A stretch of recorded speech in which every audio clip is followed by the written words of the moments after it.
Good morning. Welcome. It is Eric Erickson here, the Eric Erickson Show across the state of Georgia. The phone number, 877-97-ERIC, 877-973-7425.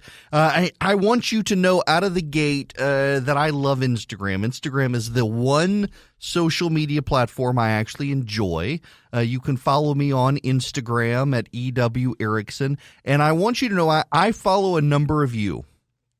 I follow back listeners, some, not the ones who just put up memes, but the ones who actually are normal people. I follow them, and I want you to know I hate every one of you who put up pictures of the snow over the weekend. I hate your guts. Just need you to know this out of the gate that I hate you all.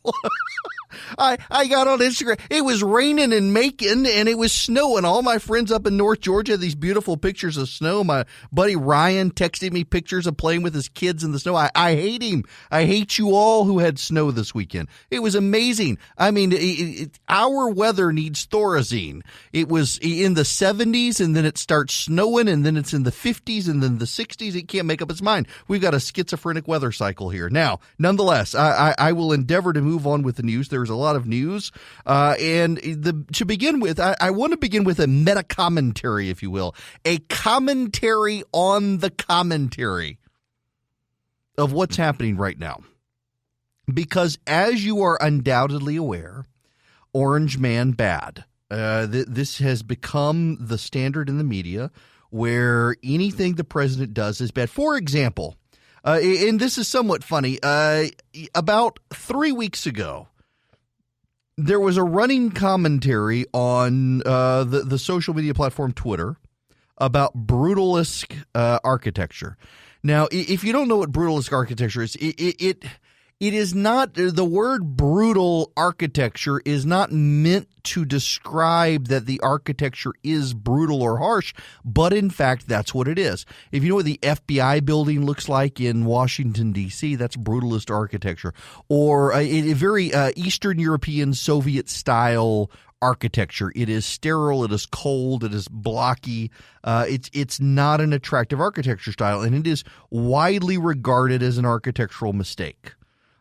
Georgetown, any of you who are familiar with Georgetown University has a beautiful, beautiful building, and they hired an architect to design Georgetown University's library, and the library was done as a replica of its beautiful building, but it was done the library was done in a brutalist interpretation, and it is one of the ugliest buildings on planet Earth. So the President of the United States issues an executive order last week. Now, again, 3 to 4 weeks ago, it was one of the very few things that you could find on a bipartisan basis on social media. It was agreed upon by people on the left and people on the right that federal architecture needs a makeover. It's like Catholic churches in the 70s after Vatican II. My Lord, people. Have you all seen Catholic? It's crazy to me. And I've got this ongoing email exchange with friends of mine who are Catholic on the collapse of Catholic architecture after Vatican II. Now, I'm not Catholic, but I do pay attention to these things. But you go out and you got these just weird churches. They're the weirdest designs, and it all came out of the 60s and the 70s when people want, instead of building a cathedral or a church where you go in and you're overwhelmed by the beauty and you feel a sense of awe, it's just garbage. It's absolute garbage. They should tear them all down and start over with something that's actually pretty. But nonetheless, so bipartisan support. Trust me, there's a point here. Bipartisan support 3 weeks ago on the idea that the federal government needs to do something about its architecture, that we need to get beyond brutalist architecture, the international standard architecture, and revert to some level of architecture that has a shared sense of history in it. So the President of the United States late last week issues an executive order that from here on out, all federal buildings need to conform to a neoclassical style of architecture that resembles that which our founders would have appreciated in the designs of Washington, D.C. If you go to Washington, D.C., you'll see what I'm talking about here. What the president means is you walk down Pennsylvania Avenue, you have some beautiful, beautiful buildings done in a neoclassical style, a Greco-Roman style, if you will. And then you get the FBI building, and it's garbage. And a couple of these other federal buildings are just absolute garbage. So the president of the United States issues an executive order saying you got to do this. And again, 3 weeks ago, every single person except for one troll somewhere in San Francisco was in widespread agreement that something needed to be done. So the president does it and, oh, Orange Man, bad. Suddenly, there's a defense of brutalist architecture from the very people who were condemning it 3 weeks ago. You got Benjamin Applebaum, or what? You know the idiot New York Times editorialist who sat there with Pete Buttigieg in the editorial board meeting and claimed that Buttigieg was behind a price-fixing scandal in Canada because Buttigieg worked for McKinsey Consulting, and McKinsey Consulting did outside work for this Canadian company that Buttigieg had no idea about. And Buttigieg actually says that's bull beep. To the guy. And the guy's this point. This is the same guy, by the way, who was outraged that LSU would give its students the day off after the championship game. And now he's in defense of brutalist architecture. It's just terrible that Donald Trump would have standards. But this gets to a larger issue here. There is absolute rage in Washington, D.C. over the ouster of Alexander Vindman from the National Security Council in the White House. Rage, the rage of Achilles. Rage. Here's Jake Tapper talking about this with Rick Santorum on CNN over the weekend. Do not worry. I will be fine for telling the truth. And why do you have confidence that you can do that and tell your dad not to worry? Congressman, because this is America. This is the country I've served and defended, that all of my brothers have served, and here, right matters. That was Lieutenant Colonel Alexander Vindman testifying in the president's impeachment hearing about the difference between his father's Soviet Union and American democracy on Friday. Vindman was fired along with his twin brother and another key impeachment witness, Ambassador to the EU, Gordon Sondland. Let's discuss. Senator Santorum, let me start with you. Some Republican senators were urging the president not to fire Sondland. In addition, Susan Collins of Maine said that she doesn't favor any retaliation, but we're clearly seeing some retaliation. Well, look, the president has a right to have people around him that he's comfortable with and support him. And obviously, these people have done things to lose the president's faith in them. The president has the right to do these things, whether he should or shouldn't have done them.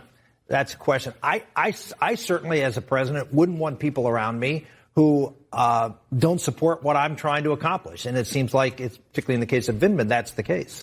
You know, the level of meltdown by Democrats over this, if Barack Obama had someone in his White House who was leaking to undermine him, you and I both know the media would be defending the ouster of this person.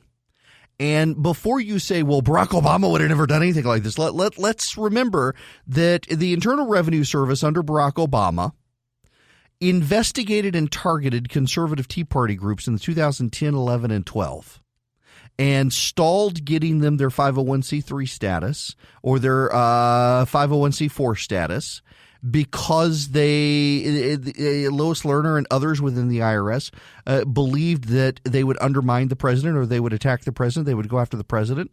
You have an inspector general saying that the IRS, members of the IRS knowingly ignored the rules of the IRS to engage in partisan retaliation against these groups. Can you imagine if there was a leaker at the IRS? The media would be encouraging Barack Obama to fire that person. The problem here is the moral relativism of both sides. You know, I continue to believe Donald Trump should have never had that phone call the way he had it with Ukraine's president. It was bad. Had he not had it, he would have gotten impeached. You know, in the same way, had he just exercised a little bit of self-control and not fired James Comey, he would have never had the Mueller investigation. Now, that being said, it's pretty clear that Comey was a hack and should have been fired. You know, if Hillary Clinton had fired James Comey, though, the media would have said it was deserved if she were president. And that's part of the problem here. there's a moral relativism on both sides where if our side does it, it's virtuous. If the other side does it, it's a sin. As opposed to saying this is right and this is wrong. And if it's right for one side, it's right for the other side. And if it's wrong for one side, it's wrong for the other side. But we're not allowed to go there anymore. God help us. We're not allowed to go there. And now you've got the Democrats falling over themselves to say that Donald Trump is a king. He's a dictator. We'll never be able to remove him. I got to ask, just as an aside, how many Democrats are going to get to November and say, well, guess I'm not going to go vote. He's a dictator. They told me he's a king now. I can't get him out of the office, so why bother to go? I mean, I don't think it's going to be significant numbers, but I do wonder to some degree, particularly with the Democratic meltdown. Oh, we will get to the Democrat meltdown that's happening right now over the field. My goodness, they are in absolute panic mode after the good week the president had last week. But no, seriously. How many people are going to decide that, oh, my goodness gracious, this man's a dictator now, then we're never going to be able to remove him from office? They just throw their hands up and get out of politics. It makes you wonder. And listen, I don't think it's going to be a significant number. But when you have mainstream media talking heads saying this man is a dictator now, there's nothing we can do, some people are going to lose hope. Other people, of course, are going to get violent. In Florida, in Jacksonville, Florida, a blonde-haired, blue-eyed, neo-Nazi-looking type, well, it would be if he was doing this to Democrats, but because he's doing it to Republicans, no. Ran a van through a Republican voter registration tent. If this was let's play hypotheticals. Hypothetically, Stacey Abrams' fair fight does a voter registration drive, and a blonde-haired, blue-eyed dude in a van runs through the tent where they're doing the voter registration drive. What do you think the media reaction would be? How many days of coverage would it get? But it was a progressive activist who did it to Republicans.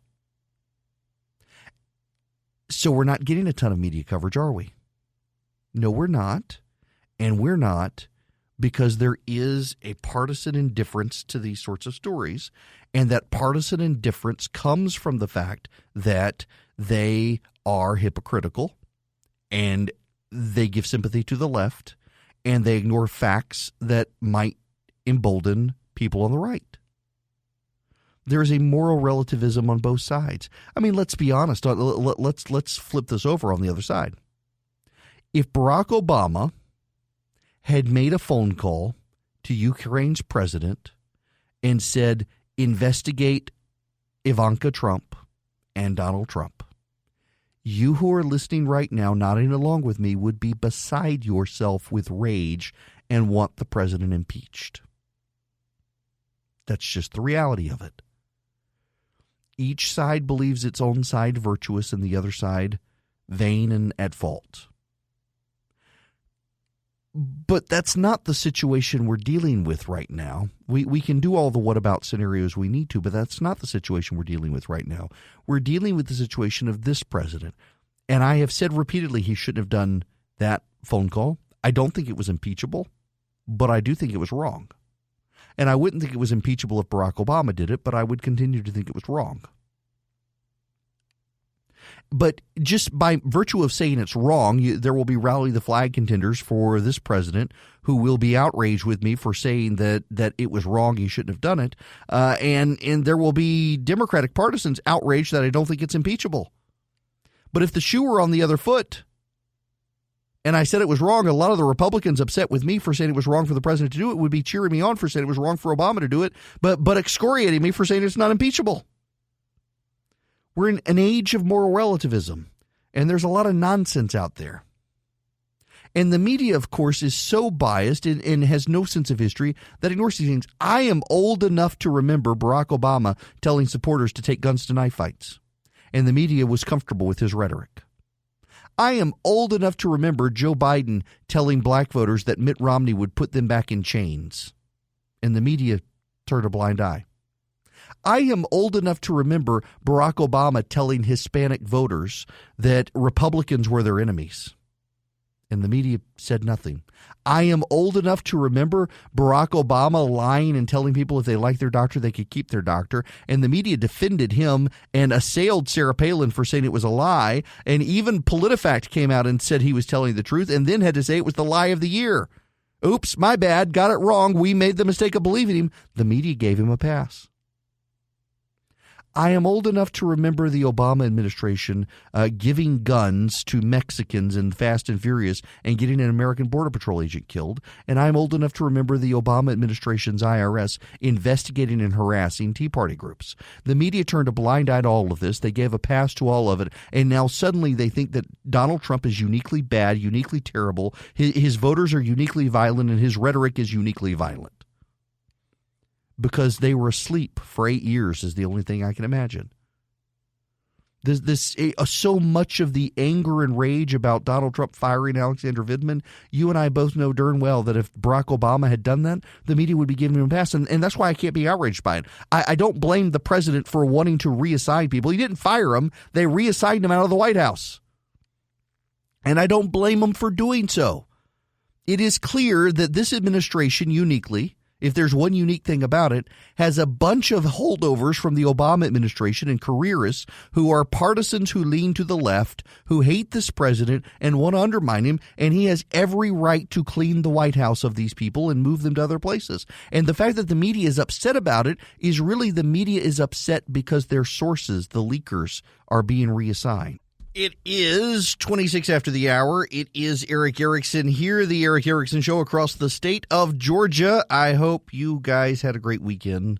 Those of you with snow, I'm deeply, deeply jealous. I'm trying not to hate, but I may have to give in to Cindy. So I did the NPR event on Friday night. Okay, can we be honest here? Can we have a heart-to-heart? Just friends here. So I did the NPR event. I drove over to Birmingham. I did this show live, and then I had to pre-record my evening show and then get in the car, drive to Birmingham. They had tornadoes. You know that storm front that came through Thursday where we did so much rain coverage on Thursday? Well, in Birmingham, there were tornadoes, and so they had a part of the interstate between Birmingham and Atlanta shut down. I had to take back roads to get over there. Still made it plenty of time, and then I did the event, and I got out of there. It was like 8:30 at night, and I thought, good grief, I'm just going to drive home. I had a hotel room. But it was right by a hospital, and so there were ambulances, and I'm like on the 14th floor, and the ambulances were still so loud in the hotel room, I'm never going to be able to sleep here. So I drove back to Macon. I got back to Macon at like 2:45 in the morning, and then slept until 11. And then ran errands. I want to take my wife down to M&T down in Hawkinsville, that great butcher shop they've got. If you've never been down there, I talked about it last week, but didn't. But okay, so here's the thing. It was a fun event. It was an NPR Corporation for Public Broadcasting event. It'll be, I think they're going to show clips of it on PBS. They'll air clips of it on NPR stations around the country at some point later this year. And it was on people on different sides of the aisle being able to engage with each other in conversation and find things that matter in life. And ultimately, what you find is a lot of times you wind up agreeing on things. You just have different solutions, but it's really hard to hate someone up close. And so they had me with Lady Latasha Brown, a wonderful person, and she is the Black Voters Matter founder in Alabama, helped get Doug Jones elected against Roy Moore. She's a partisan political activist, but she's a wonderful person. We had a great conversation. She's just hilarious, but so they played a clip. We had recorded a part of a conversation to air, and they played part of it. And I just thought, how can anybody listen to that voice of mine? I don't know. Y'all, I don't like my radio voice. And everybody comes up to me and says, oh, you have a voice for radio. It's like, no, I don't. I got a voice for print. And yet you're listening, so I thank you. I thank you very much. It was a good conversation. But, man, that drive back, I probably should have gotten a hotel room. But it was worth it. Now, when we come back, we got to move on to, well, I don't even want to touch on the Academy Awards. 1917 should have won. I haven't seen Parasite. It's apparently a movie about class, and it's Chinese or Japanese. I don't know. I haven't seen it. I'm not going to see it. I'm not a big watcher of subtitle movies because I want to enjoy the movie, not have to read while I'm watching the movie. But nonetheless, it won.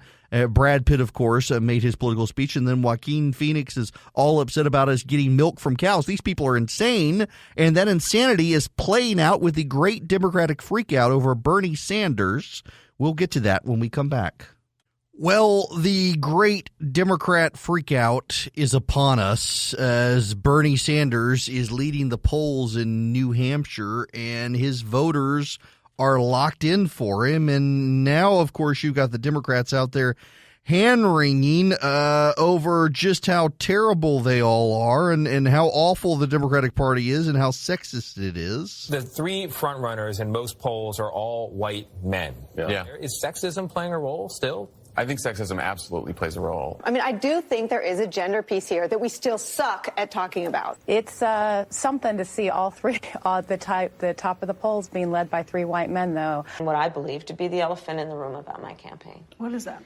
Electability. Is America ready for a woman and a woman of color to be president of the United States? I still remember the reaction when Kamala Harris dropped off the stage. Amongst black women in my life, it was almost like, wait a minute, we have got to find a way as a party, as a nation, both parties. She had the double-edged sword of not just being a woman, but being an African-American woman. I think it is very difficult for a woman of color, especially the first woman of color, to run for office. I do think that women are still held to different standards as candidates. Do you think there's a gendered issue here in terms of people not seeing you as the person to get it done? I do think there's a double standard. You are one of those people in the middle that everybody wants, it seems. But I think if you were a man, you'd be further ahead. I'm just saying that. Why do you think white male candidates are doing better than any of the women candidates? Well, I don't know. 6 women of color that quit your Nevada campaign with complaints of a toxic work environment and tokenism. Racism and oppression in this country have left a long legacy. The Iowa caucus is essentially the perfect example of systemic racism. There's something about leadership and what that looks like that makes us gravitate towards men and even white men. Y'all, here's the thing. They can wring their hands about this and they can be upset about it, but you know and I know, if Nikki Haley were the Republican nominee for president, the vile attacks from the left would be insane. And if there's a female Democratic nominee, the very attacks that the Democrats would be willing to make on Nikki Haley, they would scream were racist and sexist. But if it were Nikki Haley, they would, or any Republican woman, Kelly Loeffler here in Georgia. By the way, Susan B. Anthony has just endorsed Kelly Loeffler. This just came out, deviating from where I was going to go. SBA List Candidate Fund endorses Kelly Loeffler for U.S. Senate in Georgia. Now, Marjorie Dannenfeller, a wonderful person, says, we're proud to endorse Kelly Loeffler for re-election. As a strong pro-life, pro-woman leader, her voice is needed in the Senate more at this pivotal moment. What's so interesting is that the Susan B. Anthony list was one of the groups very vocally in support of Doug Collins and highly critical of Brian Kemp for putting Kelly Loeffler in. And they are now, they have gotten to know her. She has met with them, spent time with them, and this is actually really big news considering just how critical they were of the appointment. To come around and endorse her is a good sign. But nonetheless, so if the attacks that come on Kelly Loeffler from the left, the attacks that would come on Nikki Haley, and by the way, Nikki Haley's had these attacks. I remember in 2000, listen, Nikki Haley's a very good friend of mine. I've known her for a number of years, for more than a decade. And when she was running in 2010 for governor in South Carolina, I went over there and helped her, and Democrats were attacking her, saying she was sleeping around. She wasn't. That's what they were saying. We can't elect this woman. She's a tramp. I mean, that was the Democrat argument about Nikki Haley. Where's the sexism? Where's the racism? No. It's okay. They can do that against her. They can do that against Kelly Loeffler. They can do that against Sarah Palin. They can do all these things from the left against the right. And the media won't bat an eyelash. We'll give them a pass. And then when it comes to the Democratic Party themselves, they're like, oh, we're just a bunch of racists and bigots and sexists when it comes to our own side. Now, all of this is actually about this. Bernie Sanders. They're freaked out about Bernie Sanders. They are in absolute meltdown over the idea that Bernie Sanders might actually be able to win this thing. And they're not sure how to proceed. And Sanders, of course, has a lock on support by a lot of people. But one of the big concerns from Democrats is socialism. Socialism doesn't poll very well. And he's doubling down on this sort of stuff. And Chuck Todd even had it with him. You can't win voters outside of that very well. I mean, you were in single digits among older voters. And I say this because older voters vote. The answer is yes and no. The answer is we are having, and we have got to work on this issue because my record with for senior citizens is a very strong record, and we're going to work on that.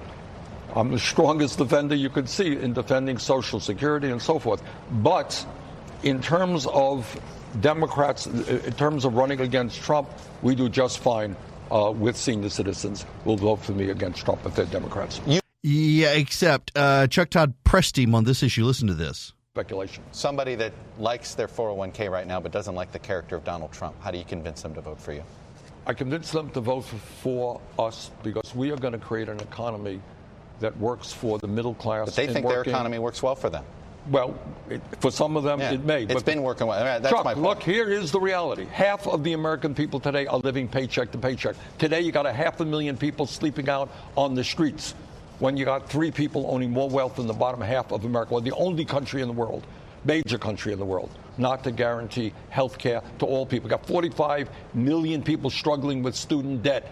Please don't tell me that this economy is working well for all people. It is. It's kind of a Rush Limbaugh rule of thumb here. Notice how homelessness is only a problem when a Republican is in the White House. It's not like we suddenly have tent villages across the nation because Donald Trump is president. It's not like suddenly people are homeless or suddenly people have a great student loan burden because of Donald Trump. It's not like people woke up yesterday and said, oh, my goodness, Donald Trump is president. Look at my debt burden. It's not. It's not like someone said, well, Donald Trump got elected, Marge. You know what that means? We got to go pitch a tent under I-20 and hang out there. We lost our home because Donald Trump got elected. No! Which, as an aside, so when I was going to Birmingham on Friday, so I went up from Macon to Atlanta and got on from 75 to I-20. Traffic was fine at the time of day that I did that. And so I'm going, if you've ever been to Atlanta, as I realize some of you avoid it like the plague, but the 75-20 interchange, I'm on that bridge and there's a tent city under the interstate. I had no idea that was there. I'm trying to drive and I'm trying to count. I counted at least 15 tents and they're just spread out. It's like a park. You would have thought they were having a concert. It was a bunch of hipsters hanging out, waiting for Dave Matthews, was smoking their weed, waiting for Dave Matthews to play. There were tents everywhere. How does this not get attention? And it's not like this is new. It's not like that suddenly Donald Trump is elected up. Let's go pitch a tent. No, the Democrats only care about homelessness when Donald Trump is president. And here in Atlanta now, I'm broadcasting from Atlanta today. I'm not actually in Macon. So I'm up in my studio in Atlanta, and we got a tent city not 3 miles from me, and no one seems to care. Because Democrats run the city. It's like in Austin and Texas and in L.A. and San Francisco, massive homeless problems. But the Democrats are in charge, so it's okay. The homeless can feel good about themselves. And here comes Bernie Sanders saying, oh, we got all these homeless people and all these people with student loans, as if they didn't exist 3 years ago when Barack Obama was president. And, of course, he's doubling down on the socialism stuff, and that's got the Democrats just completely freaked out. Okay, but here's the question. In a general election where you're going to need the support not just of liberal, progressive, left-wing Democrats, but you're also going to need the support of independents, even conceivably some moderate Republicans, how do you overcome, not the communist label, but the socialist label, which Joe Biden said, not Donald Trump? Right. That's fair enough, Chris. And I want to make 2 points on that. Number one, in many respects, we are a socialist society today. We have a huge budget, puts money into all areas. Now, Donald Trump, before he was president, as a private business person, he received $800 million in tax breaks and subsidies to build luxury housing in New York. Now, what does that mean when the government gives you $800 million in tax breaks and subsidies? The fossil fuel industry, whose product happens to be destroying our planet right now, receives tens and tens of billions of dollars in tax breaks and subsidies. So does the pharmaceutical industry. The difference between my socialism and Trump's socialism is I believe that government should help working families, not billionaires. So I believe that health care is a human right. I believe we should raise the minimum wage to a living wage of $15 an hour. I believe, in fact, that the rich must start paying their fair share of taxes when you have massive levels of income and wealth inequality. But Senator, yeah. A defense of socialism from Bernie Sanders, that we're already a socialist country. This isn't actually going to go over super well with people, I do not believe. I mean, a justification of, well, a justification and a defense of socialism, that we're already a socialist country, but we're not helping the right people. So is this an acknowledgement from Bernie Sanders that in a socialist country, it's not necessarily the poor people who will win? It still depends on who's in charge, and Bernie Sanders is a multimillionaire with multiple houses. Is he going to redistribute any of that wealth to the poor? One more Bernie Sanders clip that has the Democrats freaking out. Joe Biden says that your Democratic Socialist label would hurt down-ballot candidates. He's not the only one saying it. Vulnerable Congressman Connor Lamb in Western Pennsylvania said, quote, it would be really hard for you to win his district. Congressman Anthony Brindisi of New York says your platform is not a winning message. Congressman Bear of California says you would probably put the House majority in jeopardy. What's your response to these Democrats who are worried that you're going to hurt them in more moderate districts? Well, the truth is that our agenda is precisely the agenda that the overwhelming majority of the American people want. We're going to grow the voter turnout. In Iowa, where the turnout was not as high as I wanted it to be, among young people, people under 29 years of age, we increased the voter turnout by some 33%. It's a huge voter turnout. And we do that all over the country. I think you're going to see incredible gains for down-ballot Democrats. Look, at the end of the day, the American people want to raise the minimum wage to $15 an hour. They want to make public colleges and universities tuition-free and cancel student debt by a modest tax on Wall Street speculation. The American people understand health care is a human right, not a privilege. The function of health care is not to make $100 billion for the drug companies and the insurance companies. The American people understand we have got to deal with the existential threat of climate change. Our agenda is the agenda of working class and middle class Americans. They want us to take on corporate interest and the greed of the drug companies and the insurance companies. It sounds good. Can we just all acknowledge that there's a reason people flirt with the idea of socialism? It sounds good. But there is a ingrained within the American spirit. I mean, going back to just de Tocqueville's tour of the country, there still is an individualism within the American spirit. Now, it's fading among younger people, but younger people are least likely to vote. As Chuck Todd pointed out to Bernie Sanders, he can't get people other than these young people to vote for him. And, occasionally those young people actually grow up and start earning money, and they're like, you know what, by God, I don't want the government to take this from me. And yet Bernie Sanders' position is that the government gives you everything. Remember the Democrats in their last convention, the government's the only thing we all belong to? Remember Elizabeth Warren when she was first campaigning for office, talking about the factory owner, that he didn't build that. It was the government that actually built it. It was the collective self that built his factory. Intuitively, still a lot of Americans reject that. And the Democrats understand it. And the Democrats are starting to get really concerned about Bernie. But there's nothing they can do because they changed their rules to accommodate Bernie Sanders. The Democrats, after 2016, changed their rules so that Bernie Sanders would have a fighting chance this time, even though he's not a member of the Democratic Party. And now that Bernie looks like he may be able to pull it off, they're in an absolute meltdown over this. Absolute meltdown, and they're the ones who've been accommodating. You know, the Democrats did not have to let Bernie Sanders take control of their party. They could have said, you're not one of us, you can't run under our platform. But nope, they did, and now they're panicked that he may actually win. I don't know that he will. Bloomberg has a ton of money out there, but the problem is Bernie Sanders supporters are true believers.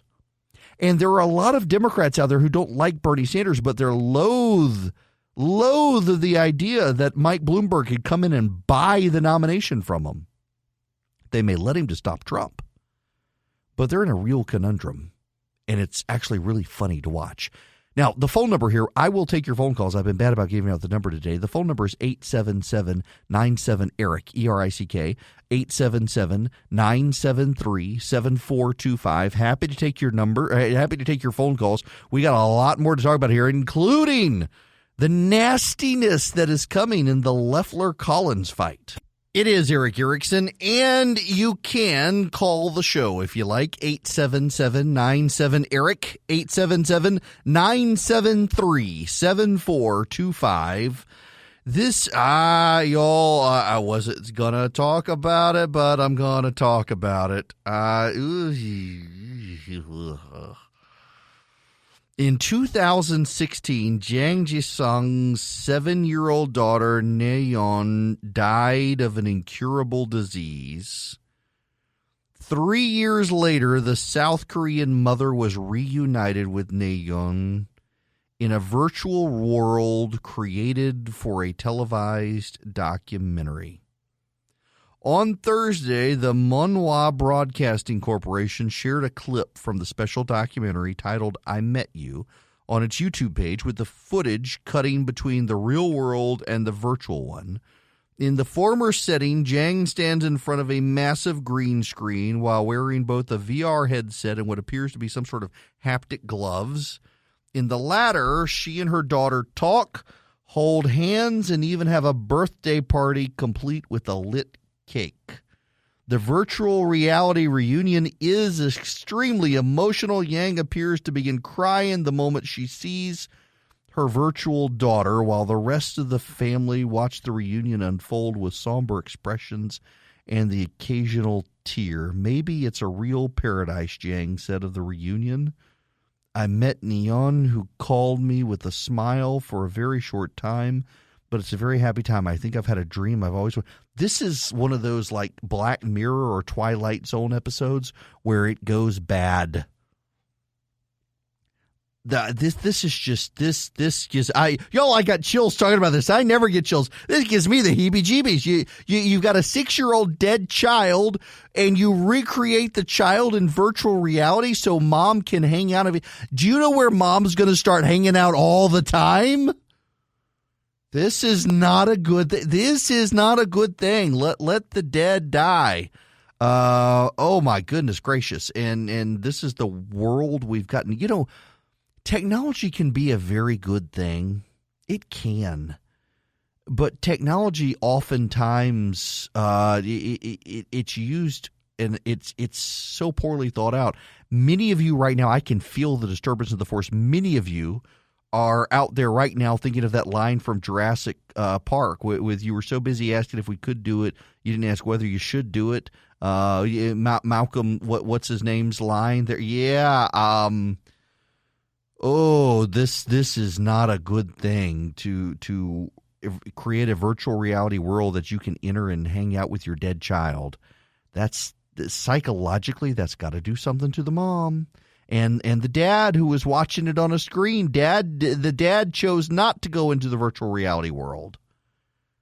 Everyone always talks about Aldous Huxley and what's his name? They're different books. Brave New World by what's his name, and then Huxley's. Huxley was Brave New World, and it was Orwell in 1984, and Huxley actually won.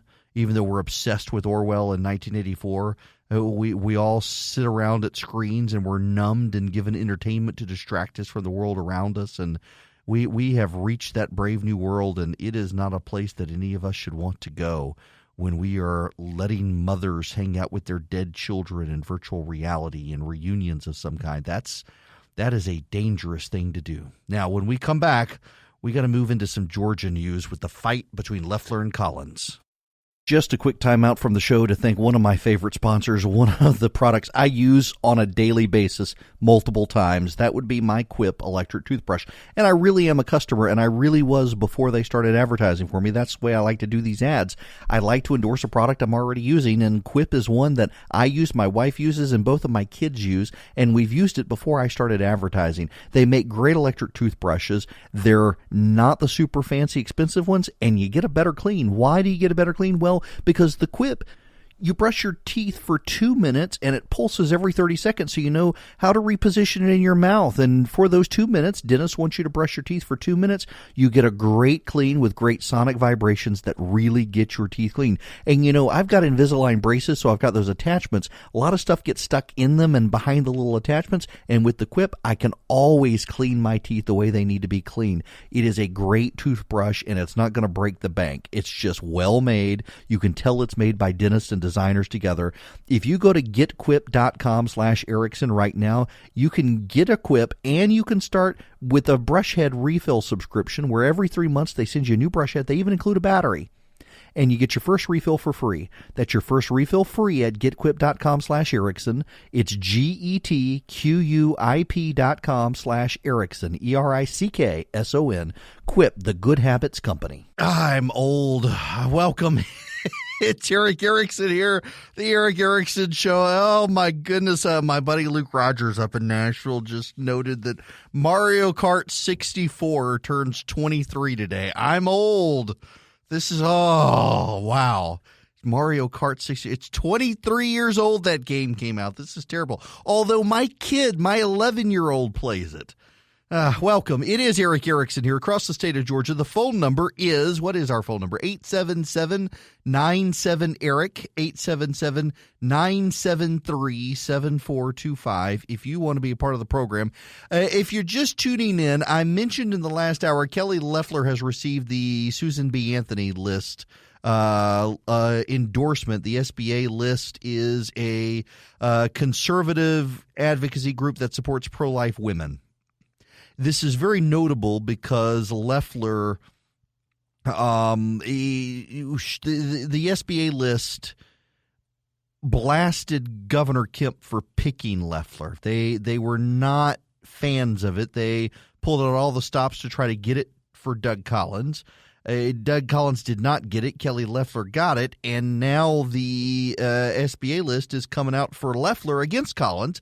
That's actually a really big deal. And it's a big deal because Collins is kind of a stalwart champion of the president. He's got a lot of people coming to support him, but you got SBA, you've got the Club for Growth, and you've got the National Republican Senatorial Committee all coming out for Kelly Loeffler right now. And the Collins people are in a bind in lashing out, deservedly so, by the way. Listen. Doug Collins very much wanted the Senate appointment. He didn't get it. He's got a lot of people around him who wanted it, including people in the White House who wanted him to have it. There are a lot of you listening right now who wanted him to have it, but he didn't get it, and he's going to make a fight for it. The problem at this point with him making a fight for it is that it's going to cause Republicans to expend resources that they don't necessarily need to expend, and the president has said he's going to come up with something. Both sides are reading it as the other side cutting a deal to get them out of the way, that he'll appoint somebody. He'll appoint Collins to a federal job somewhere, a federal bench where he's got a job for life, or he'll appoint Loeffler somewhere where she's good. The problem is that if the president doesn't win re-election this year, if they're only appointed to an executive branch position, well, then they're done in January.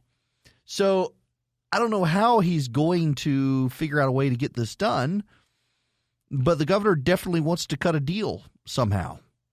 Or the president wants to cut a deal somehow. And the rumor in Washington, I can tell you, the informed rumor in Washington is the reason you're seeing the club come out and the NRSC come out and the Susan B. Anthony list come out is that the president is being told by Mitch McConnell and others that he's got to go with Loeffler in the Senate and find somewhere else for Doug Collins. Whether that holds, I don't know. But let me just say I have incredibly well plugged in sources on this front. And the lobbying effort on the president, despite the efforts of some, is very much geared towards the president backing Loeffler and not Collins in the Senate, and finding somewhere to put Collins so that they can be secure with Loeffler. And the commentary out there on this is multifaceted, but primarily it is she had his back during impeachment, and yes, Doug Collins did as well. But Doug Collins was using that to position himself for the Senate. Loeffler came in unknown and defended the president and even went after Mitt Romney. And then the other one, and this is the bigger one, is that Loeffler will do well in the suburbs.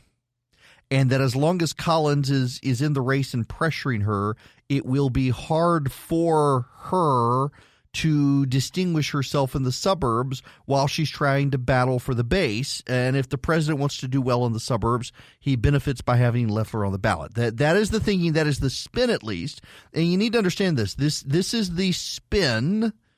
This is not an accurate portrayal of what's actually happening. It's just the spin of what's happening, and you do need to understand that this is the spin of what's happening. We'll see where it goes. Now, I want to shift a little bit further to Georgia. There is a aggravation in the legislature over the governor's budget. Brian Kemp, of course, wants some pretty significant budget cuts.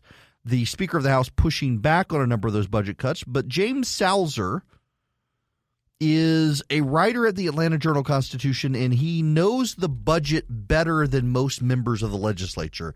Salzer, I mean, this is what he's done for a living. For most of Salzer's life as a reporter, he has gone deep into Georgia politics and the budgetary process.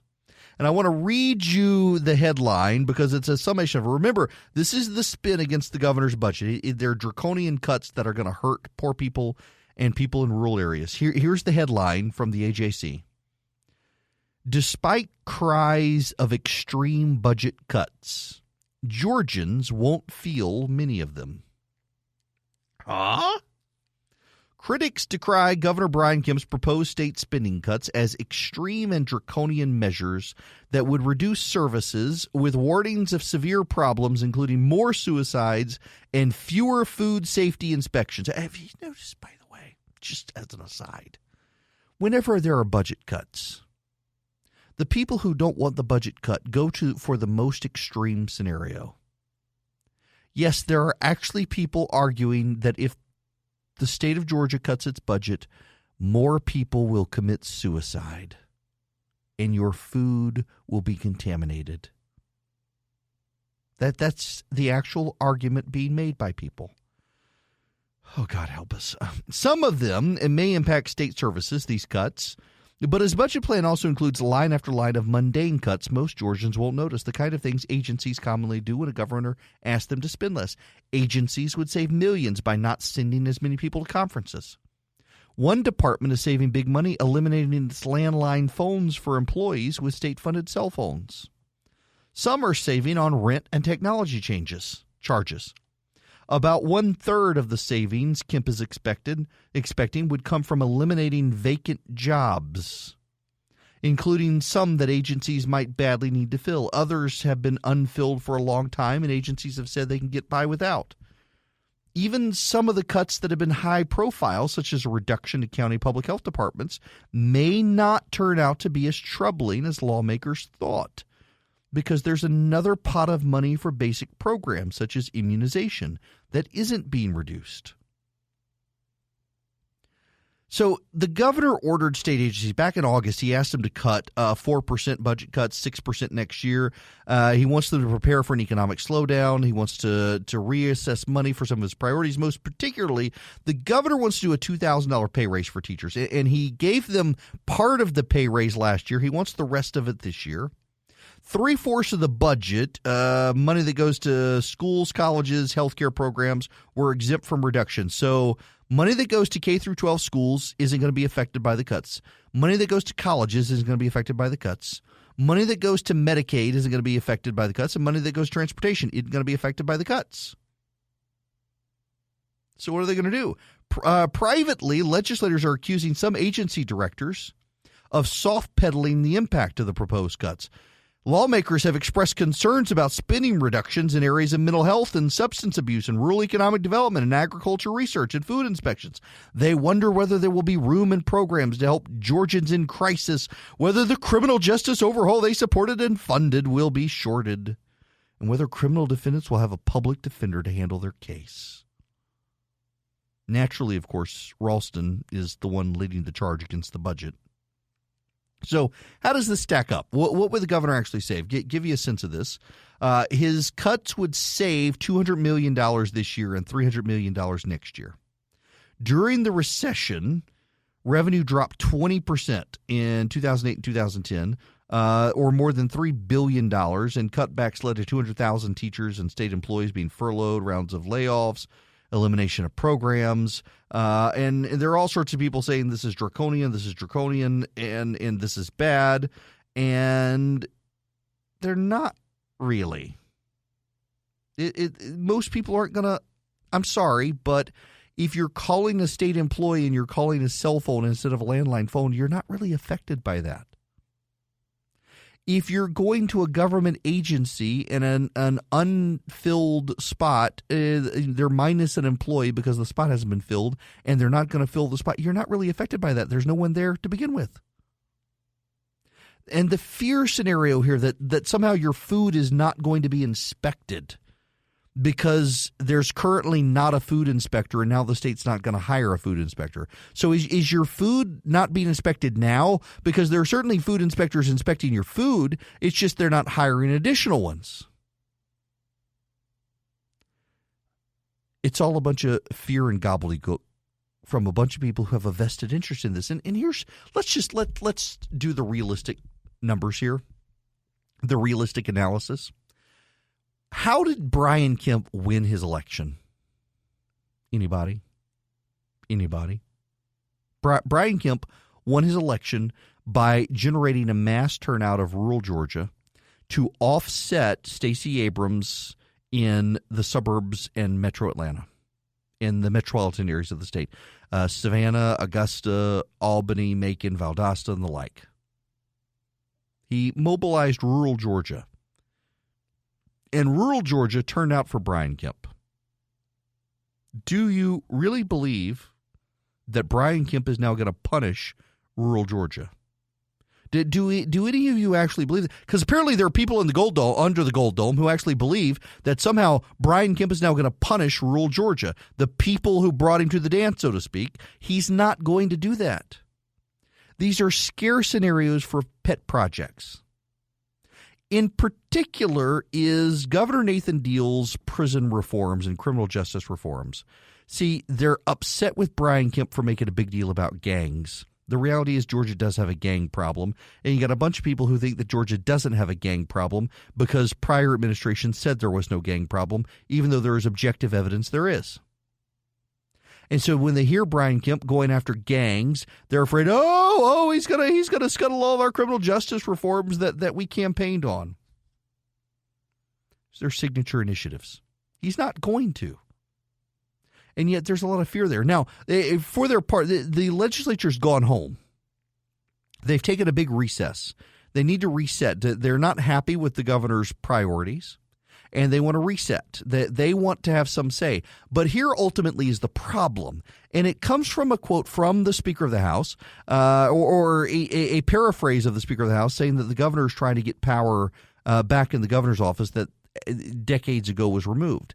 Essentially, the governor is doing a power grab, and members of the legislature led by the Speaker of the House are opposed to the governor's power grab. They don't want a more powerful governor. Really what it is they want to be powerful, and they don't want the governor to have that power. They don't want the governor to be able to set his budget. They want to be able to do it themselves, and they want to tell the governor no. And ultimately what you have is a lot of people who are Casey Cagle supporters, and I don't mean this against Casey Cagle, but against his supporters in the legislature. A lot of them expected Casey was going to be the governor. And they made deals, and they planned accordingly, and that race was upended. And now they blame President Trump, even though Brian Kemp was ahead in early voting in the runoff. He really was going to win even without Donald Trump's endorsement. They blame Donald Trump. They think that Brian Kemp is some sort of usurper. They really don't like the fact that he's in there. They don't like the fact that he picked Kelly Loeffler. They don't like the fact that he's not beholden to them. They don't like the fact that he's not one of them. He wasn't in the state legislature. And so they've got to take him down a peg if they can. And this isn't just Ralston. He may be the ringleader here, but it's not just him. It's a number of members of the legislature want to bring the governor down low, in large part because they didn't want him to get elected in the first place. They wanted the other guy who was from the legislature. They forget that Kemp was in the legislature, but he dared to go to the executive. And so they think he wants too much power, and they need to humble him. That's what this is about.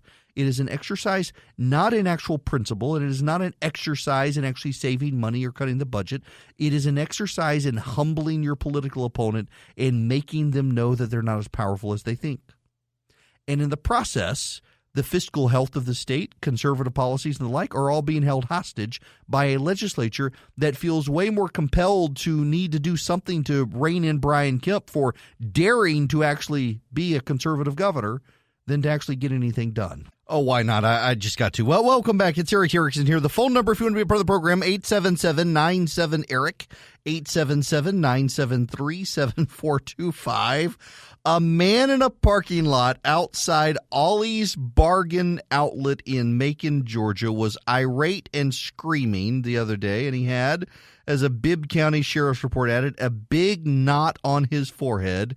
The angry man, 44, told a cop who'd been called to the scene that another guy jumped on him. The other guy, 30, was also irate and screaming and had a swollen lip. The second man said the older fellow and the older fellow's girlfriend started fighting with him. This was at a barber shop. Fight at a barber shop. An argument ensued. Let's see. The older man explained he'd been at a barber shop in the shopping center, had stepped outside to smoke.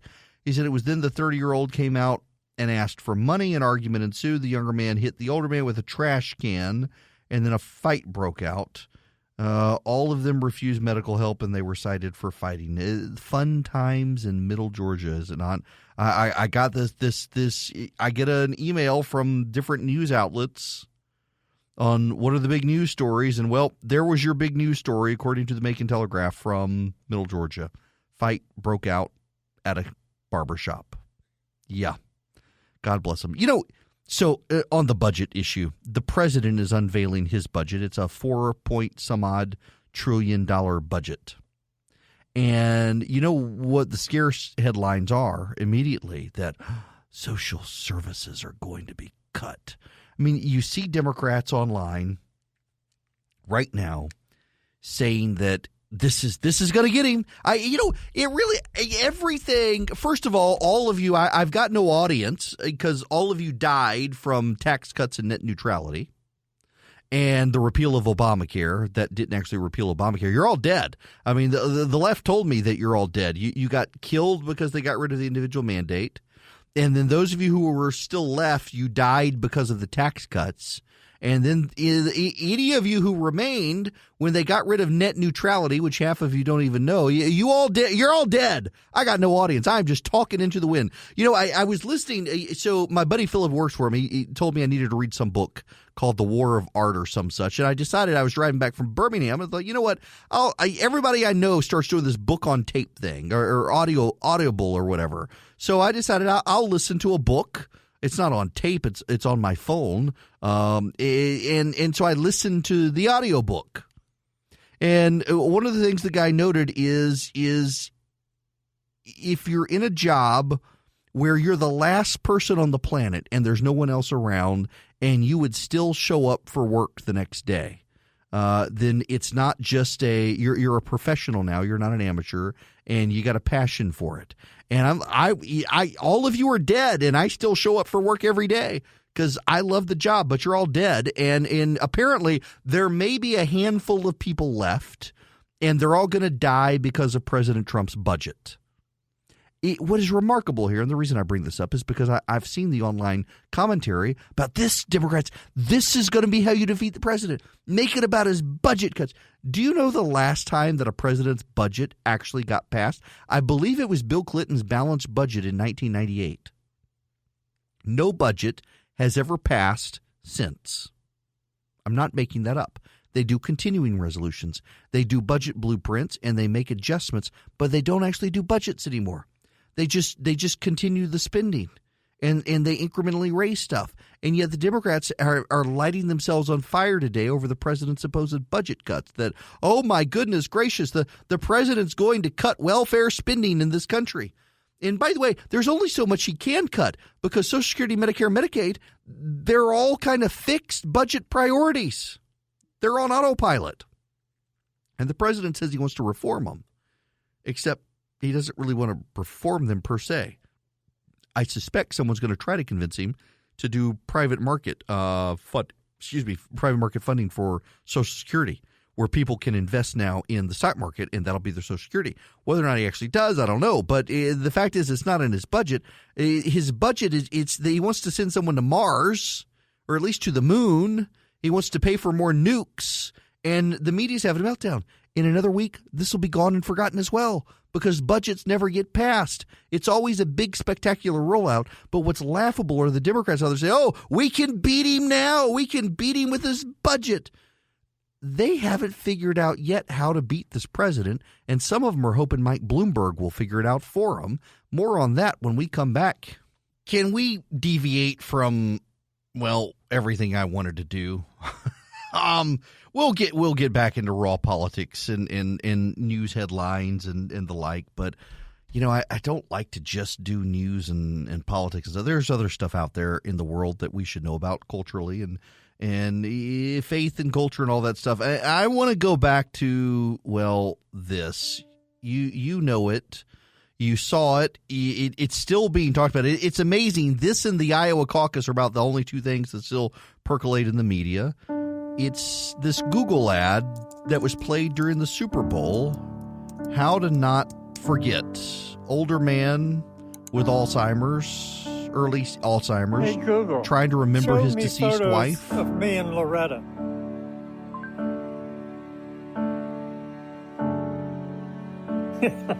Remember, Loretta hated my mustache.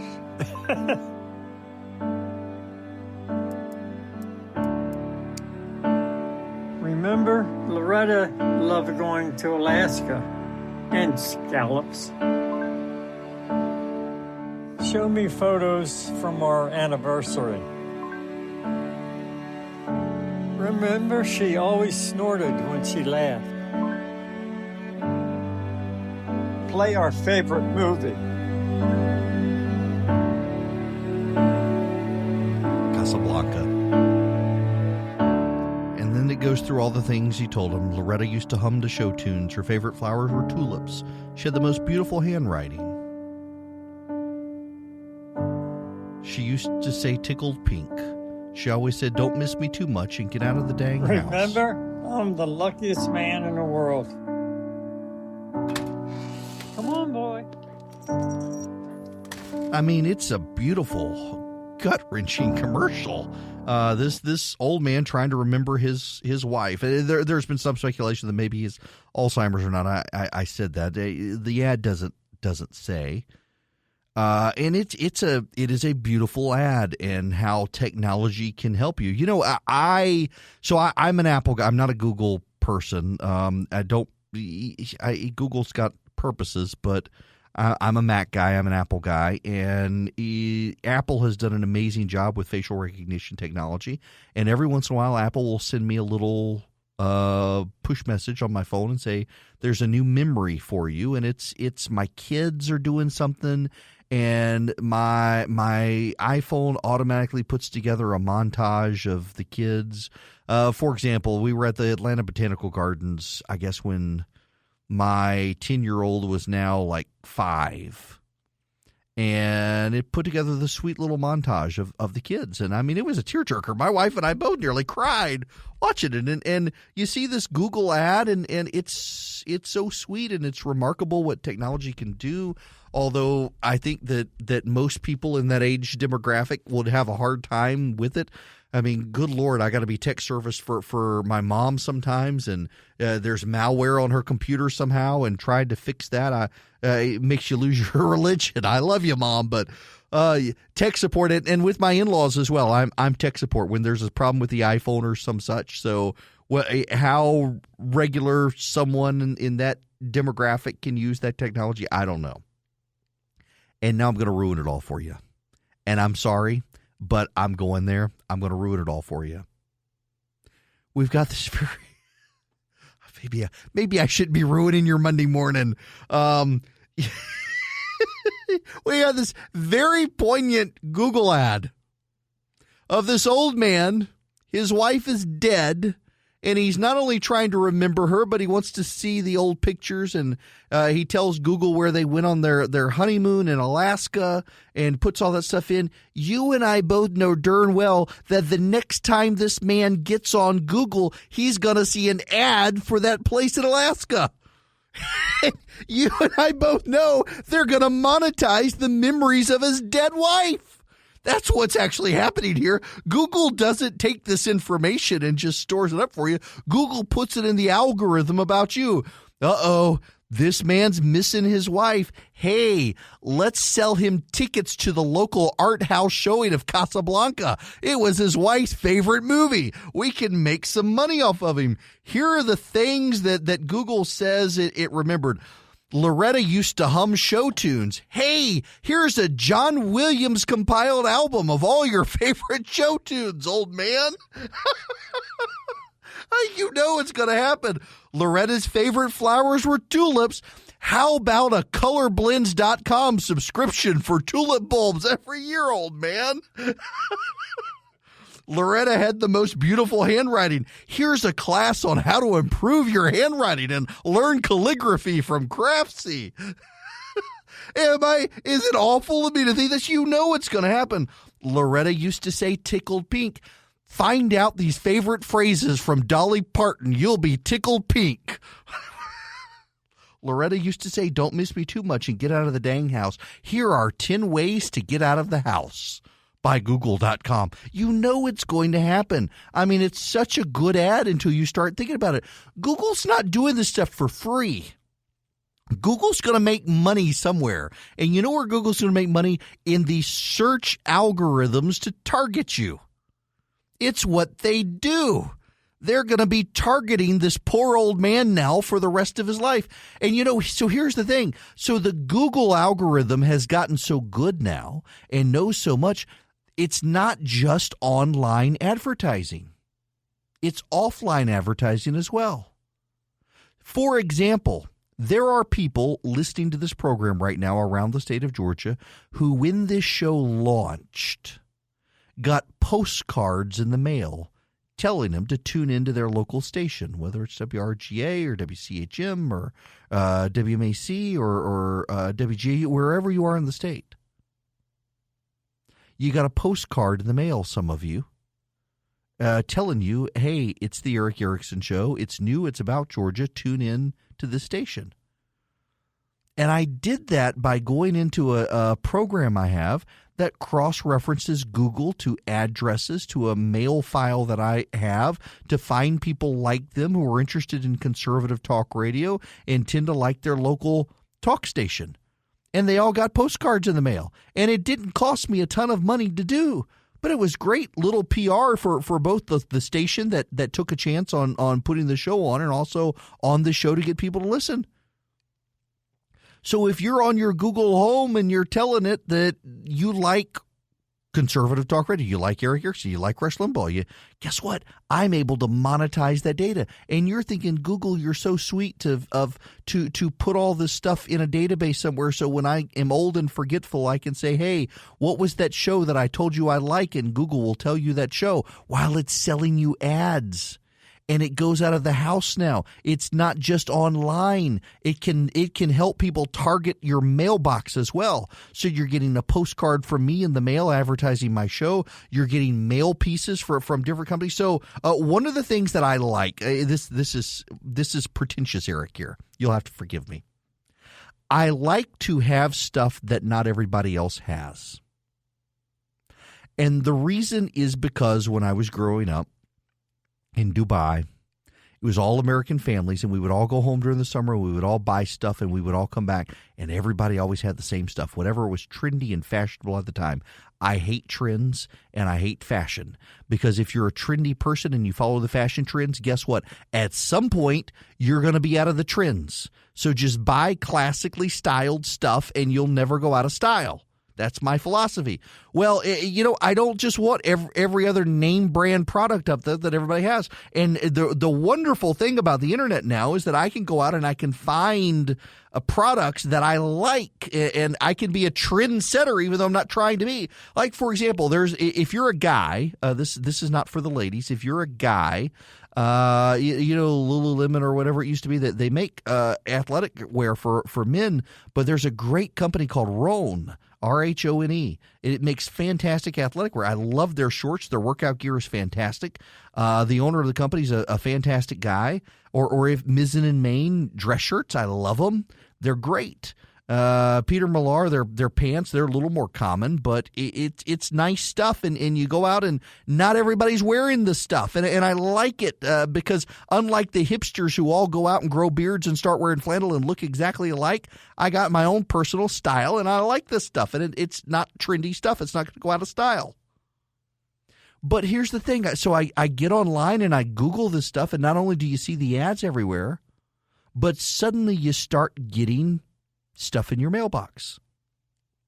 I've now started getting catalogs in the mail at home from clothing stores that are small clothing stores with small amount of inventory that are unique. And some of it I like, a lot of it I don't. A lot of it is garbage.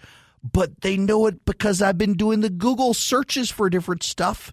And now they know, hey, this guy is looking for pants on Google. I'm going to send him a catalog of our pants. And it's some company from London, and I'm too fat for their pants. They clearly haven't figured that out from Google. I've started the whole diet plan thing because I've realized that I'm reaching that category of size where suddenly I can't go to the mall and just buy clothes anymore because my waist is going to get too big. So I got to cut back on the beer and pizza diet, among other things. And did you realize, just as an aside, so this whole macro thing, I've had a bunch of people tell me you got to do your macros. Your proteins, your fat, and your carbs.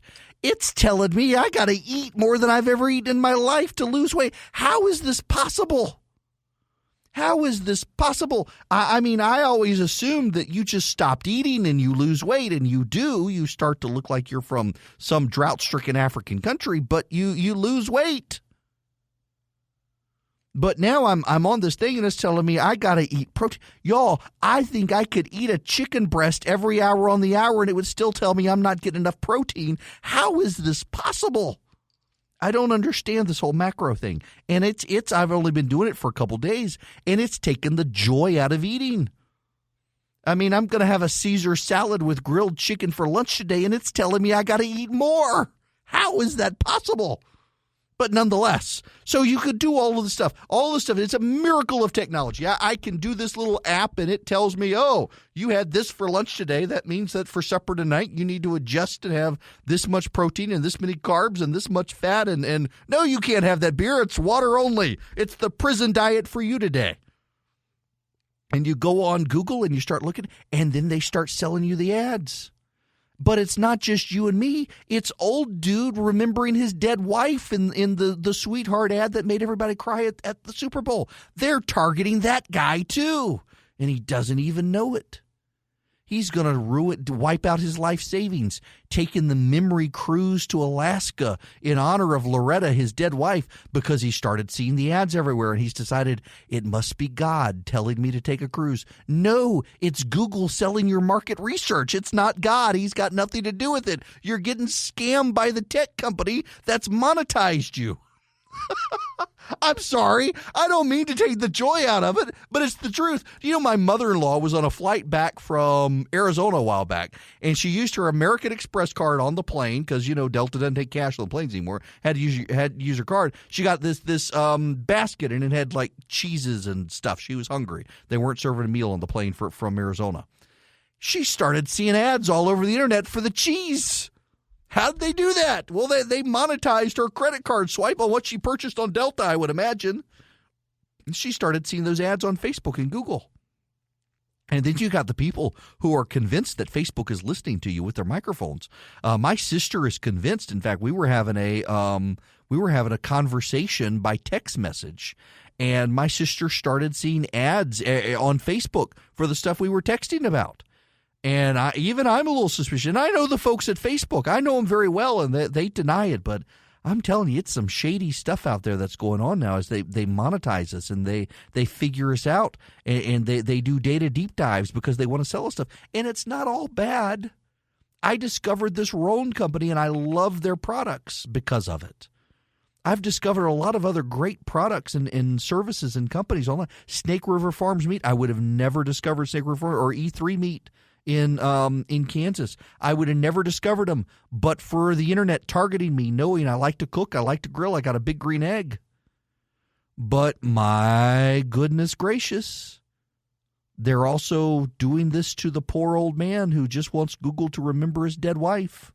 And they're remembering his dead wife so that the ghost of her commercialism can haunt him for Christmas this year. It's something you got to think about while you're crying at the Google ad that these people, they want to make money off this old man, and they leave that part out of the commercial because that would be the part that would kind of creep you out. But it's happening. You can, and I didn't send out a recipe. I got so busy getting ready for that NPR thing. My apologies. But I do like to send out recipes. I'll find you one this week. I haven't cooked a lot, though, because I've been so sick. I haven't had the energy to cook. I'm finally starting to get to the point where I feel normal again. And now I passed it off to my poor 14-year-old. She's home sick from school today with what I had. I blame it on Los Angeles. Chris Burns got it too, and apparently several of the other people who were at the Bill Maher show a couple of weeks ago. We all got it, and now I'm spreading it. It's like the coronavirus, except not. Man, y'all, the coronavirus. I actually want to spend a little bit of time on this. When we come back, there's a report out that it has hit North Korea, and that the North Korean government is in an absolute panic about it because they don't have the healthcare resources to combat it. In fact, they canceled their annual military parade. Now, just a few weeks ago, Kim Jong-un was saying that he was going to debut new weapons and missiles at their annual military parade. They have a big military parade every year on the anniversary of the founding of the country's armed forces. And this is the 72nd anniversary. It was going to be a big spectacle. Kim Jong-un presided over the procession last year with all the latest hardware. He was going to do it again, unveiling what he said was going to be a new strategic weapon, and they canceled the parade. They have sealed the border, or at least they thought they sealed the border with China, but they haven't. There is a Chinese city on the edge of North Korea, on the Korean-Chinese border, and North Korean citizens will sneak over there across the lines to trade, because they're starving in North Korea and don't have goods. Well, some people apparently went over there and came back with the coronavirus. I suspect they're dead by now. And I don't mean that cruelly. It's just given that the North Koreans exterminate their people for breaking the rules, I would imagine that these people have been exterminated. But it was enough to spread it. And there are reports, internal reports, people dropping like flies. And that's problematic. And same thing in China as well. I want to get to that when we come back. Also, you should know there actually is some breaking news on the China front, not the coronavirus. Let me find the report. It just happened a little while ago. It was breaking news. Yes, remember the Equifax hacking. Turns out the Equifax hacking was done by the Chinese military. The Justice Department has indicted a number of Chinese people associated with the Chinese military for the hack of Equifax and getting all of your credit card data. It's interesting and also shows you just what a big deal it is that the Chinese are continuing to do these sorts of things in the United States. Mike Pompeo talked to the Republican governors, or not the Republican, the National Governors Association the other day. Look, I know it's 2:30 on a Saturday afternoon. There were lots of good things we could do. I hope you will all take on board what I've said today. You all have important missions leading your states. These are complex, difficult jobs. You have the task to create jobs and opportunity in your state for your people, attract human capital investment that undergirds our prosperity. It's a tough job, and you get curveballs every day from all across the place. But don't lose sight of the competition from China that's already present in your state. Let's all rise to the occasion and protect our security, our economy, indeed all that we hold dear, all of those freedoms. It's what leaders must do. It's what we do as Americans. God will bless each and every one of you, each of your states in the United States of America. Thank you for letting me be with you here this afternoon. You know, he warned them that the Chinese have developed profiles of each of them as to whether or not they may be interested in collaborative with China or hostile to China. He's warning them. And now there's this, Wall Street Journal, a headline, 4 members of China's military indicted for massive Equifax breach, disclosed in 2017, hack into the credit reporting company, compromised data on roughly 145 million Americans. 4 members of China's military have been indicted by the U.S. government on charges of hacking. A federal grand jury in Atlanta returned a 9-count indictment last week that accused members of China's People's Liberation Army of conspiring to steal reams of data. And then there's this also from the Wall Street Journal today. The Scientist and the Spy. Apparently, an unusual FBI investigation has discovered that the Chinese haven't just been stealing our industrial secrets. They've been stealing corn seed from Iowa to boost their farm crops. Just a quick time out from the show to thank one of my favorite sponsors, one of the products I use on a daily basis multiple times. That would be my Quip electric toothbrush. And I really am a customer, and I really was before they started advertising for me. That's the way I like to do these ads. I like to endorse a product I'm already using, and Quip is one that I use, my wife uses, and both of my kids use, and we've used it before I started advertising. They make great electric toothbrushes. They're not the super fancy expensive ones, and you get a better clean. Why do you get a better clean? Well, because the Quip, you brush your teeth for 2 minutes and it pulses every 30 seconds, so you know how to reposition it in your mouth. And for those 2 minutes, dentists want you to brush your teeth for 2 minutes. You get a great clean with great sonic vibrations that really get your teeth clean. And you know, I've got Invisalign braces, so I've got those attachments. A lot of stuff gets stuck in them and behind the little attachments. And with the Quip, I can always clean my teeth the way they need to be clean. It is a great toothbrush, and it's not going to break the bank. It's just well made. You can tell it's made by dentists and designers together. If you go to getquip.com/Erickson right now, you can get a Quip, and you can start with a brush head refill subscription where every 3 months they send you a new brush head. They even include a battery. And you get your first refill for free. That's your first refill free at getquip.com/Erickson. It's GETQUIP.com/Erickson, ERICKSON. Quip, the good habits company. Welcome. It is Eric Erickson here, the Eric Erickson Show across the state of Georgia. The phone number is 877-97-ERIC, 877-973-7425. Thank you for joining me. I just got an email during the last break from listener Mike, who's listening in the Atlanta area. And he asks, does Bloomberg think he's above everybody else by not debating with the other Democrats? No. This is one of the silly, dumb things the Democrats did this time, is they put criteria on who could be on the debate stage. And one of the criteria for being on the debate stage was you had to raise a certain amount of money from the grassroots. You had to raise a certain dollar figure, or I should say a proportion of the money raised had to come from low-dollar donors. And I want to say it was like 20%, 20% of the money of the Democrats on the debate stage had to come from small dollar donors, meaning it had to come from $100 or less, or $250 or less, I think was the criteria. Well, Bloomberg is not taking donations. You can't financially support the Bloomberg campaign.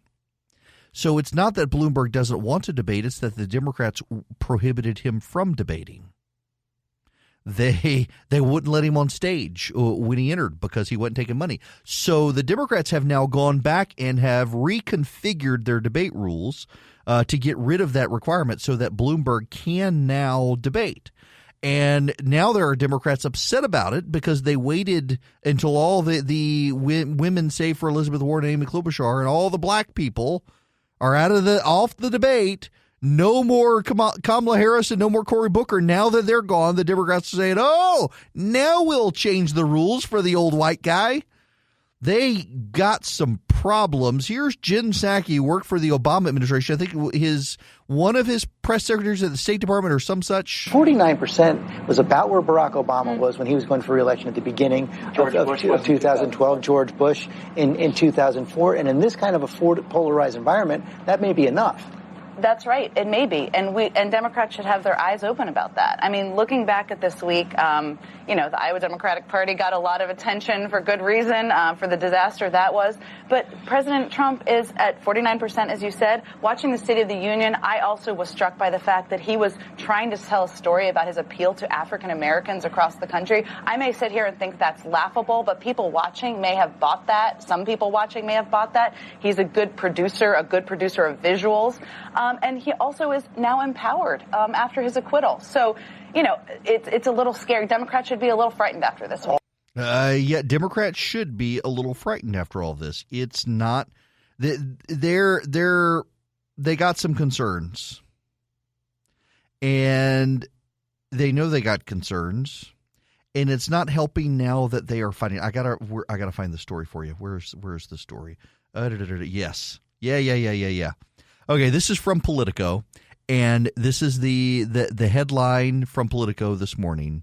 Straight out of House of Cards, the stage is set for a Democratic primary that is nasty, brutish, and long.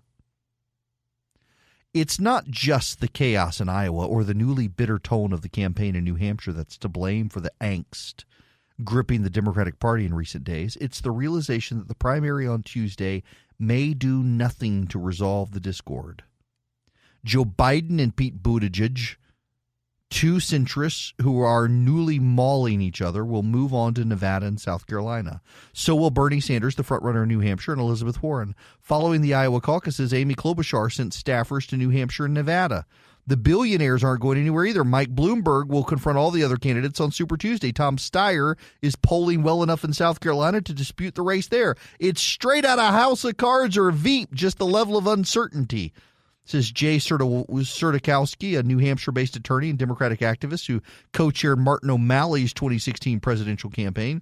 It could be a jump ball for months. Traditionally, Iowa and New Hampshire have culled unwieldy Democratic fields. This year, they're only adding to the muddle. Why? Because of Iowa. Over to you, Karen Finney.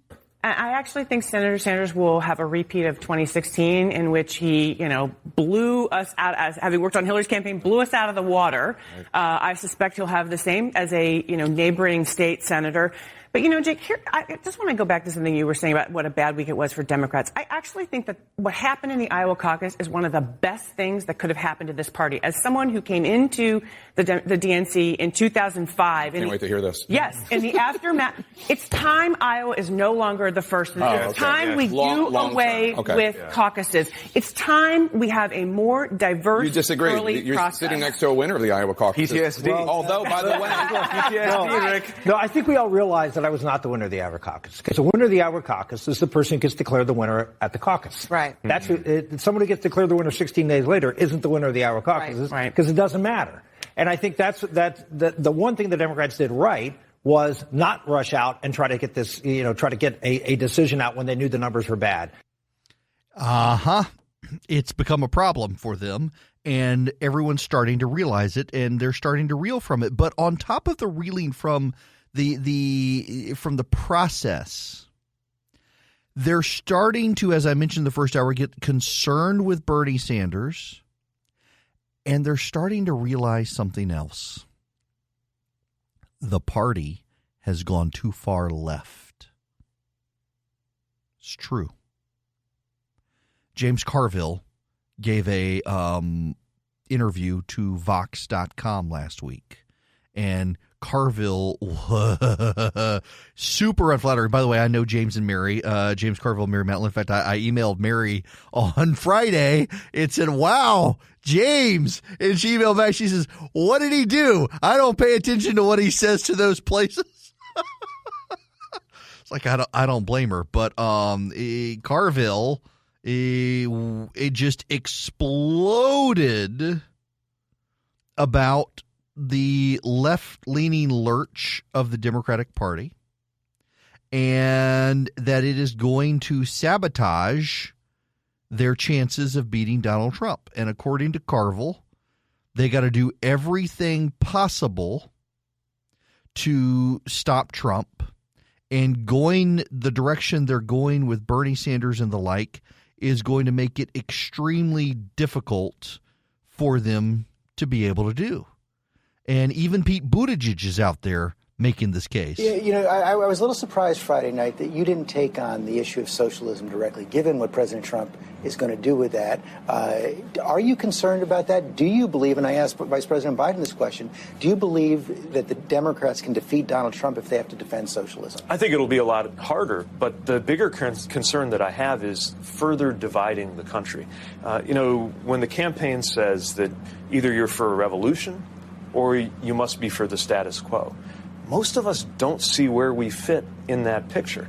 And the irony is, at this moment, we actually have a historic American majority, not just aligned around what we're against, the need to get rid of Donald Trump, but what we're for. Most Americans want higher wages, want corporations and the wealthy to pay their fair share, want universal health care, action on prescription drugs, action on climate change, gun violence. We have a historic majority that we're going to need, not just in order to win, but in order to govern. Let's hold together and not blow up that American majority. One of the things we're seeing. Listen, the Democrats are right to be worried, but it's not just Bernie Sanders. They're so fixated on how far left Bernie Sanders is in his defense of socialism, they're not even paying attention to themselves. I mean, just consider how radical Pete Buttigieg is on a couple issues. Here he is discussing late-term abortion. Then where do you stand on late-term abortions?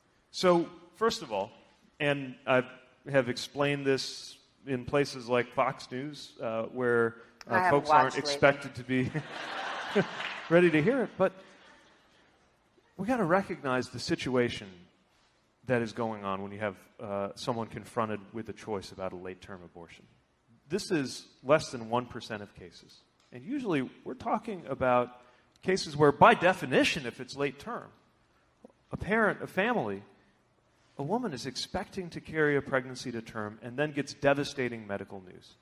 Something about the life or health of the mother or the fetus that creates an unthinkable decision. And in those situations, what we know is that decision will not be made any better medically or morally because it is being dictated by some government official. Roe versus Wade has a framework that most Americans support. Early in pregnancy, very few restrictions. Late in pregnancy, very few exceptions. And that is the framework that the American people have been supporting and working with for more than a generation now, only to see it coming under attack by votes in state legislatures, often all male or nearly all male votes. And the time has come to trust women to make decisions for themselves. So what is his actual position on late-term abortion? Because, yeah, it's a small number. You know, some Democrats say it's a myth. It doesn't happen. He's saying it's less than 1%. And some of them are abortions of convenience. Circumstances change at the end of pregnancy. The child could live outside the womb, and the mother chooses to kill the child. And he doesn't want to take a position on that, but he does want to take a position on drug legalization. Listen to how radical Pete Buttigieg, who everyone refers to as a centrist Democrat, listen to how radical he is. I want to follow up on a question from the debate. You were asked by Lindsey Davis about why the marijuana possession arrest rates for black residents of South Bend is more than 4 times higher than the arrest rates for white residents. You admitted that your city was not immune to systemic racism, but I guess the question was, do you personally take responsibility, any responsibility, for that racial disparity in marijuana arrests? Well, all of us are implicated in these problems, and I take responsibility for everything good, bad, and indifferent that we did in our city. But I also take responsibility for the fact that arrest rates for black residents in my city on drug charges were lower than in the state and around the country. But look, that doesn't get any of us off the hook. These systemic disparities and the systemic discrimination that goes on throughout our system are one of the reasons I am calling not only for us to legalize marijuana, but for us to end incarceration as a response to drug possession altogether. Not only that, we've got to look at situations as we go back through the years, all the way back to the crime bill, where incarceration has done so much more harm than the offense that it was intended to deal with. And that means looking at expungements. That means a focus on reentry and ensuring that people can get back on their feet. Something else we did proactively with measures like ban the box for hiring in the city of South Bend. We've got a long way to go, and if there's one thing I learned as mayor, it's that this entire country needs to come to a reckoning about how the criminal legal system is barely worth the name of justice, especially when it comes to the racial disparities that it's perpetuating. Now, let's put this in perspective with what Pete Buttigieg is saying here. He wants no limits on meth and heroin. You can possess it, and he's okay with that. He wants no limits on abortion at all. He wants to banish the Electoral College. He wants to pack the Supreme Court. He said we need 15 members of the Supreme Court now. And he wants to ban guns. No drug bans, no abortion bans, but ban all the guns and pack the Supreme Court. That's where Pete Buttigieg is. And he's still having trouble winning over black voters. Here's Chuck Todd grilling Pete Buttigieg. I guess the question comes with when did you see these inequities in the African-American community, and how quickly did you address them? I think about during your tenure, Ferguson happened. Yeah. Okay, outside of St. Louis. And when Ferguson happened, many mayors said, we got to look at our policing practices. We got to make sure our police departments look like the community that they're policing. The evidence in South Bend is questionable whether it looks like. I think you make the argument that you did respond. The results don't look like that. Well, why do you think that we implemented implicit bias training? Why do you think that we led the region in transparency in reporting cases of the use of force, seeing what had happened in Ferguson? Why do you think I appointed an African-American majority on the civilian board overseeing our police department? And you know what? In terms of results, use of force incidents went down. In my second term, arrest rates for black residents on drug charges were lower than they were across the state and across the country. Is the record mixed? Of course it is, because the reality is so tough and so complex. And we had a lot of issues to deal with in my 8th year, just as we did in my first year. But no one can say that we were not intentional and that we do not have results to show for it. Point to a mistake that you'll admit now that you wish you handled an incident differently, whether it's the firing of the police chief, the fire chief. Is there any of these incidents you wish you could have handled differently? Yes, certainly in the way in my first few weeks when I was presented with the situation that led me to part ways with the police chief. I would have handled that differently. It was the last time I've ever fired somebody who reported to me without sitting down for a face-to-face conversation. That was a lesson I learned the hard way. Yeah, so Just so we're clear here, Buttigieg managed to fire his police chief who was black and fire his fire chief who was black because of demands from white people in the community. And that's Joe Biden is turning that into a campaign ad. It's pretty devastating, but he doesn't have the money to put it on air. He's running it online. When we come back, I got to play for you this Joe Biden ad. You're not going to want to miss this. It is just brutal.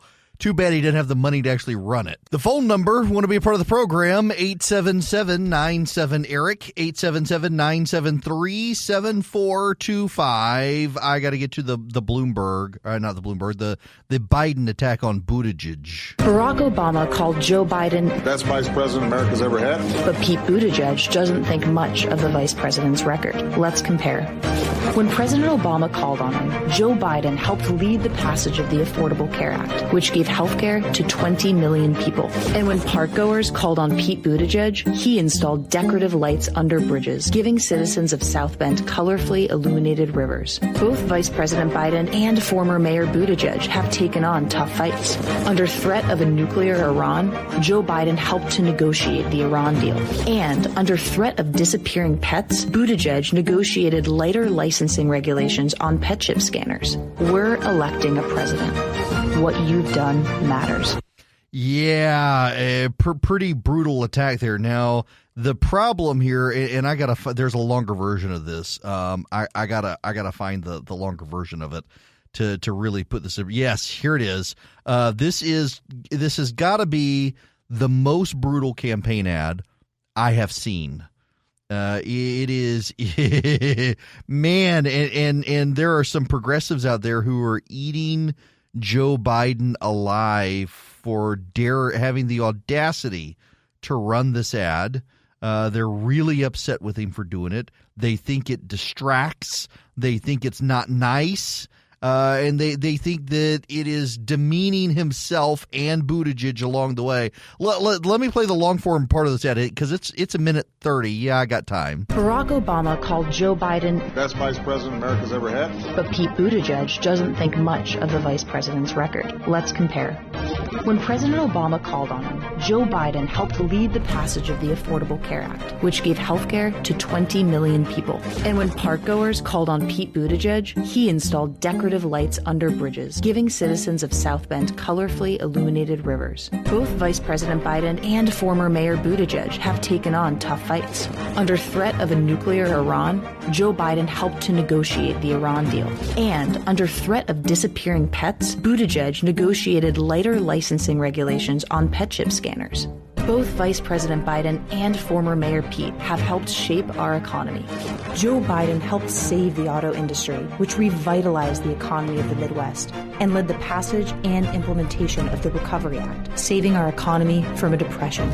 Pete Buttigieg revitalized the sidewalks of downtown South Bend by laying out decorative brick. And both Biden and Buttigieg have made hard decisions. Despite pressure from the NRA, Joe Biden passed the assault weapons ban through Congress. Then, he passed the Violence Against Women Act. And even when public pressure mounted against him, former Mayor Pete fired the first African-American police chief of South Bend. And then he forced out the African-American fire chief, too. Ouch, ouch, ouch. But Biden doesn't have the money to actually get that on the air. I'm tempted to make a donation to Biden just so he could get it on the air and beat up the smug little mayor of South Bend. It is Eric Erickson here, and so I want to spend a little more time on the coronavirus situation, and I realize there is a level of curiosity out there, and excuse me, not a lot to trouble yourselves by per se. We don't have some rampant spread of the coronavirus here. An American has died from the coronavirus, but that American was in Wuhan. And I got to tell you,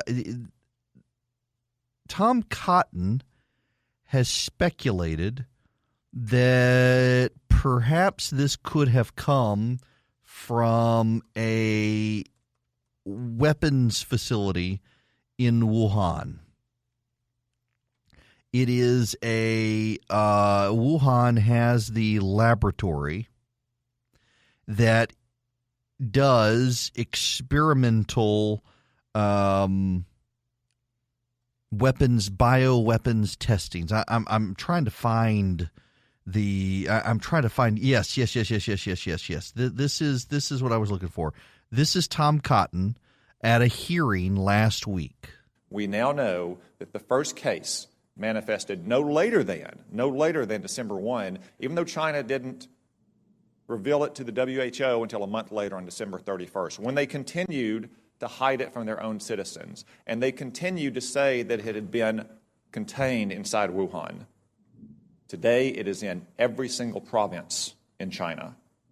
They also claimed for almost 2 months until earlier this week that it had originated in a seafood market in Wuhan, that locals had contracted it from animals in, say, bat soup or snake tartare. That is not the case. The Lancet published a study last weekend demonstrating that of the original 40 cases, 14 of them had no contact with the seafood market, including patient 0. As one epidemiologist said, that virus went into the seafood market before it came out of the seafood market. We still don't know where it originated.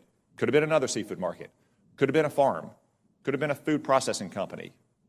I would note that Wuhan also has China's only biosafety level 4 super laboratory that works with the world's most deadly pathogens, to include, yes, coronavirus. The Chinese are saying this is conspiracy theory talk. Here's the Chinese ambassador. He was on Face the Nation. Because it also gets at, there's a lot of unknown and a lot of suspicion because of that. And in fact, this week, Senator Tom Cotton, who sits on the Senate Intelligence and Armed Services Committee, suggested that the virus may have come from China's biological warfare program. That's an extraordinary charge. How do you respond to that? I think it's true that a lot is still unknown. And our scientists, Chinese scientists, American scientists, scientists of other countries are doing their best to learn more about the virus. But it's very harmful, it's very dangerous to stir up suspicion, rumors, and spread them among the people. For one thing, this will create panic. Another thing is that it will fan up racial discrimination, xenophobia, all these things that will really harm our joint efforts to combat the virus. Of course, there are all kinds of speculation and rumors. There are people who are saying that these viruses are coming from some military lab, not of China, maybe in the United States. How can we believe all these crazy things? You think it's crazy? Where did the virus Absolutely come from? Crazy. Where did the virus come from? We still don't know yet. It's probably, according to some initial outcome of the research, probably coming from some animals. Well, that's where the coronavirus comes from. So, of course, it came from animals, but where? You know, Tom Cotton is not a man to peddle conspiracy theories. He's right that China actually does have a bioweapons lab that studies the coronavirus, and it is in Wuhan. He is right that according to the Lancet Medical Journal and WHO, World Health Organization researchers, it appears that the coronavirus did not start in a seafood market, but entered the seafood market and then exited, infecting people there. So where did it come from? We don't know. The other thing that we are beginning to realize is that China is dramatically undercounting what's going on. Now, the reason I say that is I want to delve into the conspiracy theory rabbit hole. Consider this. There's been a mass emission of sulfur dioxide from Wuhan. In the last 48 hours, a massive release of sulfur dioxide from Wuhan. Do you know where massive releases of sulfur dioxide can come from? The burning of bodies. Yeah. There are now reportedly in China 40,171 cases. There are 909 deaths. Japan has 90. Singapore has 40. Thailand has 32. Hong Kong 29. South Korea 25. Taiwan 18. Malaysia 16. Australia 15. Germany 14, Vietnam 13, the U.S. 12, France 11, Macau 10, the UAE 7, Canada 7, India, Italy, the Philippines, the UK have 3, Russia, Spain have 2, Belgium, Cambodia, Finland, Nepal, Sri Lanka, and Sweden have 1 each. 40,171 in China and 900 dead. The Chinese reported 2,000 new cases just yesterday, and the death toll continued to go up. Now, here's the problem, is that, China has what they call it the Great Firewall of China. And honestly, given that China, if you're just tuning in, the breaking news today is that the American government has indicted 4 members of the People's Liberation Army of China of doing the hack of Equifax. Turns out it was a Chinese government hack, and they've been indicted. Now, they're not in the United States. They're not going to go to jail, mind you. But that's a pretty significant deal. China has a great firewall of China, they call it. Essentially, there is only one internet pipeline into and out of China. It goes through a People's Liberation Army facility in Shanghai, and it allows them to control what people in China see on the internet. I've got to imagine the American military knows how to break the Great Firewall of China. It seems like a good response to all of this would be to do that. There are people out there today say, well, we don't want to destabilize China. Who knows what will happen if we destabilize China? China is already destabilizing. The internal reports of what's going on in China and the leaks that are coming out of China are actually pretty significant. There are reports out of Wuhan that there are dead bodies in the streets. And these are not isolated accounts. They are multiple accounts from people. There have been people sending videos of Wuhan running out of body bags that suggests that this virus is actually far worse than what a lot of people have said.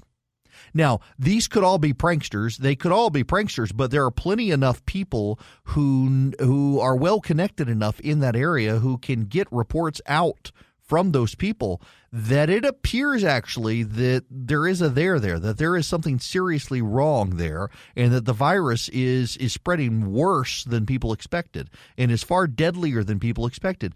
And you can't trust the communists. And that's the most extraordinary thing here, is the media in this country and around the world, they've got to go with the official statistics of China. Now, why do they have to? So here's the thing. The World Health Organization is a product of the United Nations. China is destabilizing. It is objectively true that China is destabilizing. You've got the riots in Hong Kong, and now you've got this Wuhan virus, the coronavirus, the Wuhan flu, they're calling it. You've got disruptions across China now. People are speaking out against the government in ways they haven't done. Xi Jinping is a dictator who has ruthlessly suppressed dissent in China since he took power.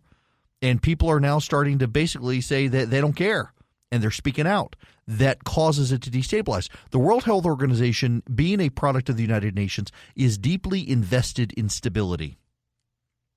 So the World Health Organization has no reason or willingness to accept the other figures about how bad the situation is in China, because to accept the figures, and by the way, so the figures are that you've got now hundreds of thousands of people in China infected and tens of thousands dead. Those are the unofficial figures that are leaking out of China from various organizations, that it's tens of thousands of people dead, not 900 people dead, and it's hundreds of thousands of people infected, not 40,000 people infected.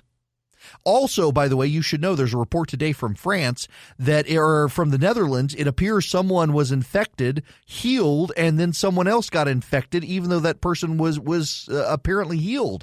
That the virus can be transmitted longer than after the person has stopped showing symptoms. If that pans out, then of course you've got even bigger problems. No, we don't know. Some of this is speculation, but it's something to be mindful of. And I'm telling you guys that you can't trust the Chinese. And about the only news, ironically, and this is really the irony of all of this. Do you know the one news organization on planet Earth that is not willing to believe the Chi-Com propaganda on this? Of all things, seriously, It's the New York Times. The New York Times, a propaganda outlet for the left in the United States, is actually calling BS on a lot of the Chinese reports, in large part because the New York Times has sent reporters into China, and they can see with their own eyes that things are deeply destabilized now in China. So here's the thing. The American elite in this country, and I mentioned this last week. I don't want to do the broken record routine where I just ditto my monologue from last week, but the American elite in this country have long favored some sort of authoritarian Chinese command and control society when it comes to building infrastructure and solving healthcare crises and the like. They flirt with it. They love it. They just don't like Donald Trump being in charge of it, but they're okay with authoritarian command and control economies. When China builds high-speed rails, never mind that they actually fall apart quickly, and they're not very safe, but China says they do it, and they get all sorts of propaganda, and you get all sorts of priapism out of the New York Times over what China can do that we can't do because they got a command and control society. And yet here comes the New York Times, of all things, saying, wait a second, we can't actually believe this stuff coming out of China. It appears to be far worse than what they're saying. Now, there's another side of this, though. The far worse than they're saying side of it is we've got now 12 cases in this country of coronavirus. And it's not spreading here the way it's spreading in China. I mean, conceivably in China, it started out with only a couple of cases. And now it has consumed the entire country. The largest population on the planet, and the fifth largest country, territorial landmass on Earth, or is it the third? It's China. I can't remember if the United States is third. Yeah, the U.S. is third because of Alaska. So China is the fourth largest country on the planet. The number one when it comes to population. And they're authoritarian. They're command and control. They supposedly have a fantastic healthcare system because they're communists, of course. And they can't control it. And meanwhile, in this country, we've got 12 people. It could spread. The numbers will go up some, given the highly infectious nature of this disease. But it's not like in China. It turns out that the Americans are better at dealing with this sort of stuff. You know, our failed system where you can't get anything done, where you can't build a bridge or a road because the government gets in the way and steps all over itself. Our government that's highly inefficient and bureaucratic, and our government that gets nothing done. It turns out that we're better able with our healthcare system in the free market to deal with this situation than the Chinese are dealing with this situation in their command and control society. And notice no one in the media wants to point that out after years of telling us how awesome China is, and China can get everything done, and China is awesome, and China can build bridges and roads and marvelous things and get things done and have people go to school and shut down churches that are annoying. And this country can't. And it turns out freedom is a great antiviral medicine. Turns out freedom and the free market actually outperform a Chinese healthcare system where the initial reaction was to cover their rear ends instead of actually solving the problem. How many thousands of people are going to die in China because the authoritarian Chinese regime that is repressive inculcated into people's minds the idea that if they were to rat out what was happening, they could die not from a disease, but at the hands of their government for daring to do it. And in fact, some of them appear to have disappeared at the hands of the Chinese government for raising the red flag, which just means more and more people don't want to do it. And you know what they're doing now? They're going door to door in Wuhan, rounding people up and putting them in concentration camps. Yeah, they're actual concentration camps. They're putting people in, rounding them up into these facilities where they claim they'll get health care, and the initial reports out is that they're not. They're just leaving them there to die away from the rest of the people to stop infecting people. This isn't going to go well for China, and it's just another reminder that events change things. The Chinese the president's trade war actually has had an impact on China.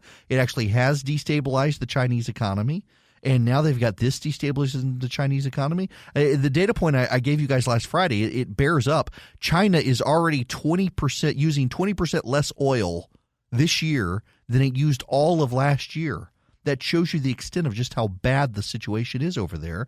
And yet, if you believe their propaganda outlets, you would never know that.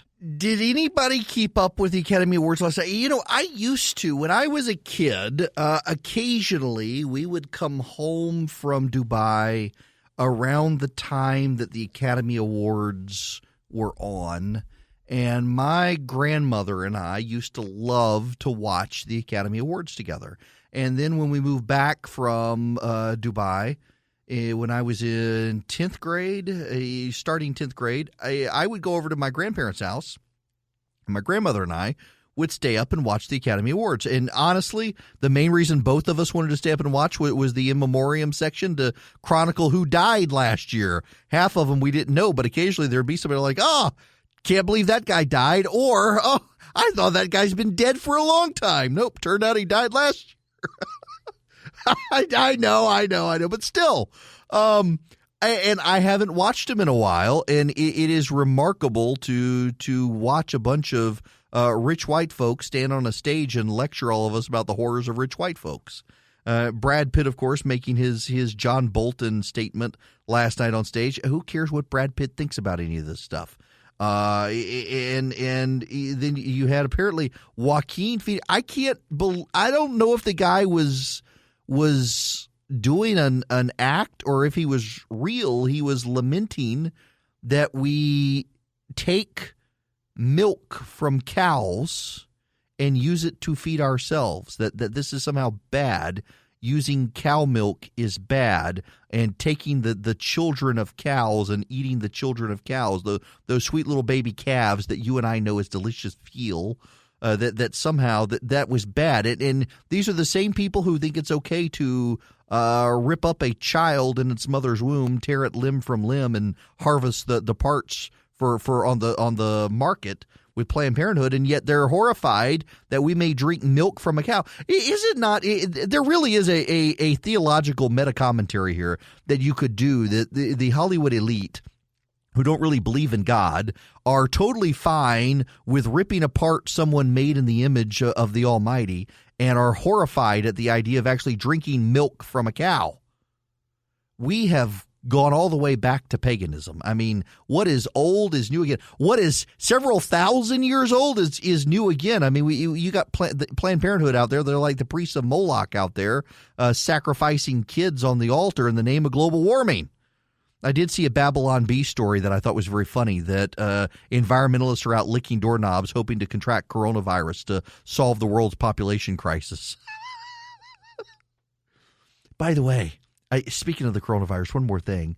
An academic organization, and now I can't remember which one it was, it has retracted an article today that was written in praise of China's one-child policy. That because China actively aborted second children and families for so long, it's a more equal society. And as a more equal society, you're more likely to find men and women in positions of leadership in China, because the Chinese government ran abortion vans around, and if it got wind of someone being pregnant, they'd show up and kill the second child. And by the way, I'm not making that up. The abortion vans were a real thing. And somehow this was a good thing. Well, they've, I guess, decided the paper was too controversial, and they pulled it from the academic website today, because turns out the Chinese aren't all that competent at much anything these days, and it's going to have a direct impact on us when we can't get our iPhones made because they can't go to work because of the virus.